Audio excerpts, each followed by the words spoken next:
Frères et sœurs, vous avez entendu la lecture de la Passion. Peut-être que certains d'entre vous ont suivi le chemin de croix ou ont prié le chemin de croix aujourd'hui. Et en ce moment même, vous assistez à l'office de la croix qui est comme le pendant, qui est le parallèle du chemin de croix. Ce n'est donc pas une Eucharistie, même si nous pourrons communier tout à l'heure. Il s'agit véritablement d'un office dont le but est de nous faire percevoir l'amour de Dieu pour chacun d'entre nous. Vous voyez, quand vous avez entendu tout à l'heure dans la lecture de la Passion, cette finale où le témoin dit « ce qu'il a vu est vrai et Dieu sait que son témoignage est vrai. Il a écrit cela pour que vous croyiez, c'est-à-dire pour que vous croyiez que Dieu a tout fait pour vous, que Dieu a tout fait pour que vous sachiez qu'il vous aime. » La Passion, c'est la réponse du Dieu, c'est la réponse du Christ au péché originel.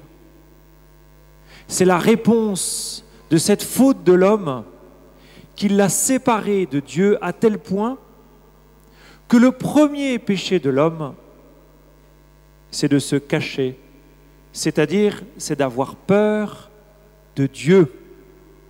Et parce que l'homme se cache, Dieu ne cesse de le chercher et que l'homme cherche toujours à échapper à Dieu. Le problème, frères et sœurs, dans nos vies, le problème dans vos vies, ce n'est pas Dieu. Le problème, c'est notre péché. Ce sont nos peurs de Dieu.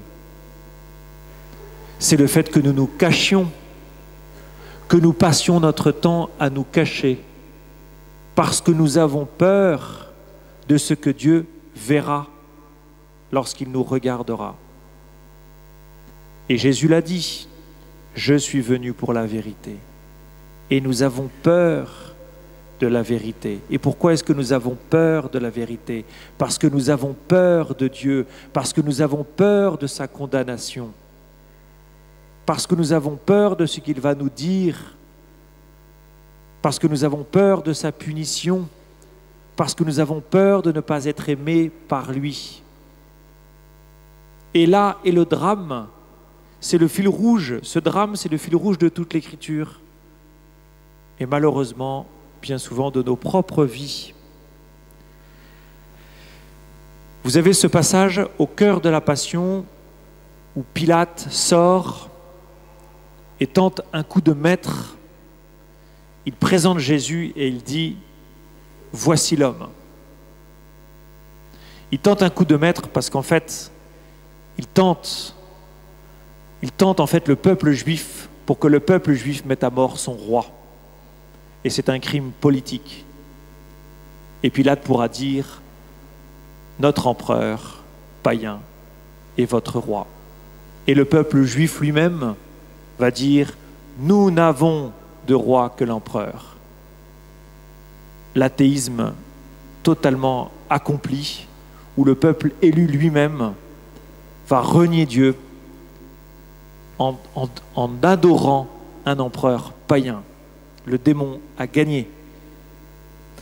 Mais lorsque Pilate présente Jésus en disant « Voici l'homme », ce Jésus qu'il présente, c'est un homme abîmé, défiguré, meurtri, qui vient de subir les 40 coups de la flagellation et qui a été battu par les gardes, humilié par les gardes,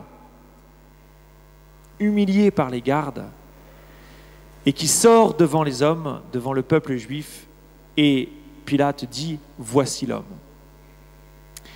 Dieu, à cet instant même, Dieu est un homme abîmé. Vous pouvez retenir cette formule. Dieu est un homme abîmé. C'est incroyable quand on y pense. Que Dieu lui-même, créateur de toutes choses, s'identifie à un homme blessé, abîmé. Et ce faisant, Il se présente à nous et nous présente à nous-mêmes. Quand Pilate dit « Voici l'homme », le texte biblique nous dit « Voici qui vous êtes, blessés, meurtris par le péché ». Que ce soit vos péchés ou que ce soit le péché des autres. Toute la souffrance de l'homme est là. Et Jésus, parce qu'il a fait alliance avec l'humanité, parce que Dieu a choisi de faire alliance avec l'humanité, Dieu lui-même se présente comme un homme blessé par le péché.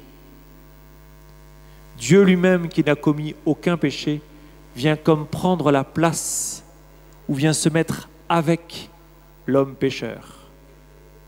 Il vient se mettre dans la masse que nous sommes, des hommes blessés, des hommes meurtris. Voyez, cette passion que vous avez entendue, c'est l'autre facette de la preuve de l'amour de Dieu. C'est l'autre facette du texte d'hier, où Jésus lave les pieds.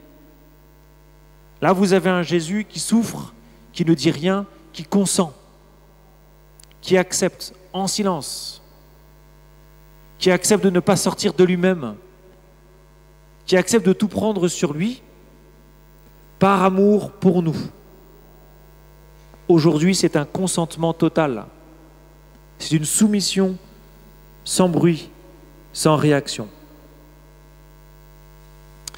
Devant cet acte étonnant de la part de Dieu, vous avez la réaction des hommes. Je n'en retiendrai qu'une seule réaction d'homme.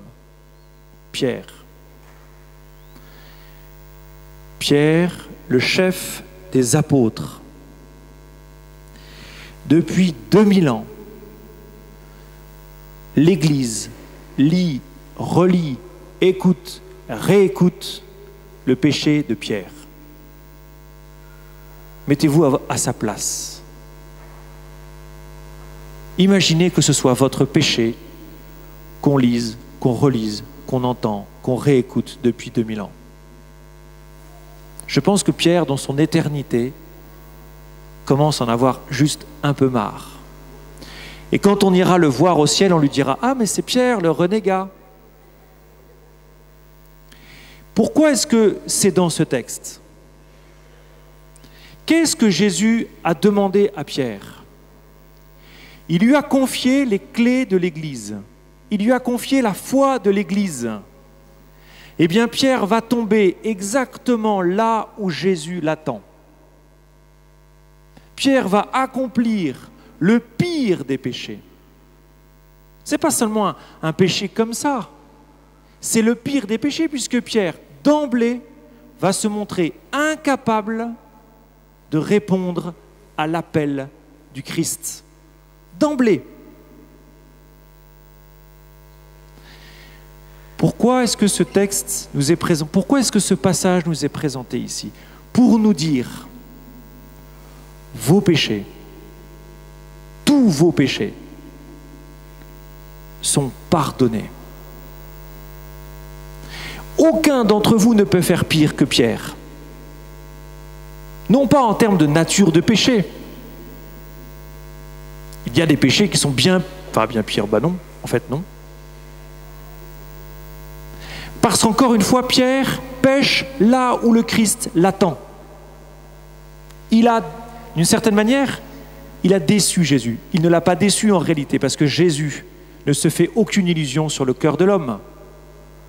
Parce que Jésus sait ce qu'il y a dans le cœur de l'homme, comme dira saint Jean. L'Église, chacun d'entre nous baptisés, sommes incapables de réaliser ce que le Christ attend de nous. Incapables.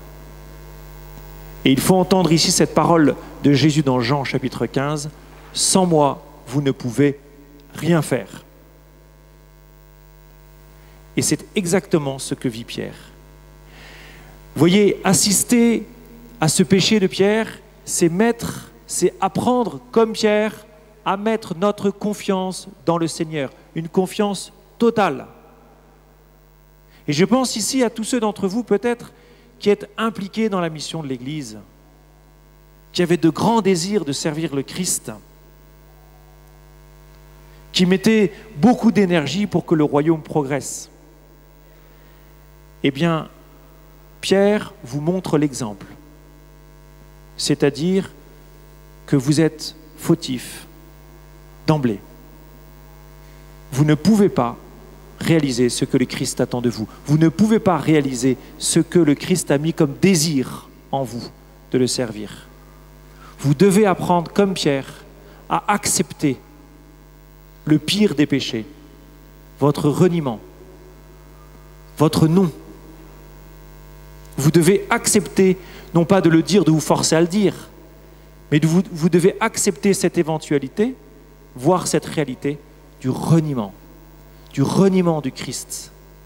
Parce que c'est à cette condition-là que vous pourrez le servir.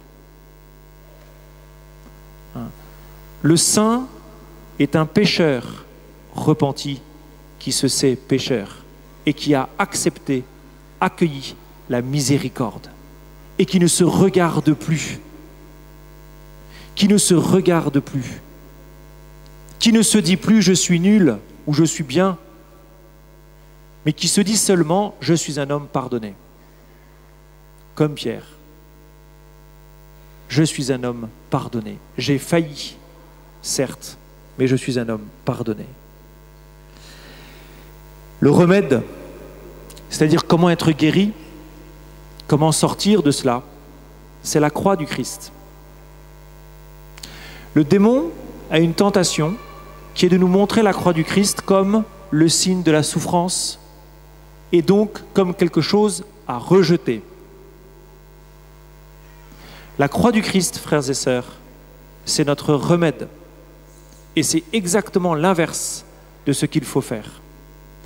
Les générations chrétiennes l'ont très bien compris, puisqu'une église comme celle-ci est construite en forme de croix, que vous êtes assis dans une croix. Parce que la croix est le remède à l'homme blessé, déchu, brisé, abîmé. La croix, c'est cette lumière sur notre âme. C'est cette vérité que le salut ne vient pas de nous, qu'il nous est donné. Que ce salut nous est donné gratuitement. Et qu'en acceptant la croix, nous acceptons la vérité sur nos vies et nous acceptons de donner, de remettre nos vies telles qu'elles sont au Seigneur. Avec le bien et avec le mal. Accepter la croix, c'est accepter finalement que la seule confession de nos péchés serait la condition sine qua non suffisante de notre salut. Celui qui est sauvé, ce n'est pas celui qui a réalisé de grandes choses, c'est celui qui remet ses péchés en toute confiance. C'est celui qui remet ses péchés en toute confiance. Dans 5 minutes, non un peu plus, parce qu'il y a la prière universelle qui est un peu longue aujourd'hui. Mais tout à l'heure, vous allez pouvoir vous approcher de la croix. C'est intéressant de voir que la liturgie nous permet de nous approcher de la croix. Acte de vénération, acte de confiance, acte de remise de soi. Je vous invite à vous approcher de la croix, comme vous approchez du Sauveur, comme vous approchez du remède pour votre vie. Que vous la saisissiez, cette croix, que vous l'embrassiez, que vous la preniez dans vos bras. Alors on ne pourra pas tous s'étendre sur la croix. Vous savez que comment on a reconnu la vraie croix, enfin, c'est ce qu'on dit de Sainte Hélène, la mère de l'empereur Constantin qui était partie à la recherche de la vraie croix. Elle a trouvé 3 croix, comme par hasard. Et donc, sur les 3 croix, on voulait savoir laquelle était celle du Christ. Alors, on a pris, je crois, un muet ou un aveugle, on l'a mis sur la croix et il s'est relevé guéri. Au-delà de la belle image, cela confirme ce que je vous dis, c'est-à-dire que la croix est le remède de tous nos maux, profondément. Et quand vous allez vous approcher de la croix, vous ne pourrez pas vous étendre, on n'a pas le temps, on est un peu nombreux. Mais vous allez l'embrasser, la toucher en toute confiance et vous allez lui remettre vos blessures, vos maladies de corps, de psychisme, psychologique, spirituel. Vous allez remettre au Christ, votre Sauveur, votre vie. Vous allez lui remettre tout ce qui est cassé en vous. Avec cette confiance profonde que Jésus peut vous guérir et qu'il vous guérira. Aujourd'hui, c'est la guérison apportée, donnée par la croix à l'Église. Et cette célébration, elle est unique dans l'année. Elle revient que tous les ans, une fois par an. Et donc la grâce particulière du jour, c'est vraiment le remède de la croix.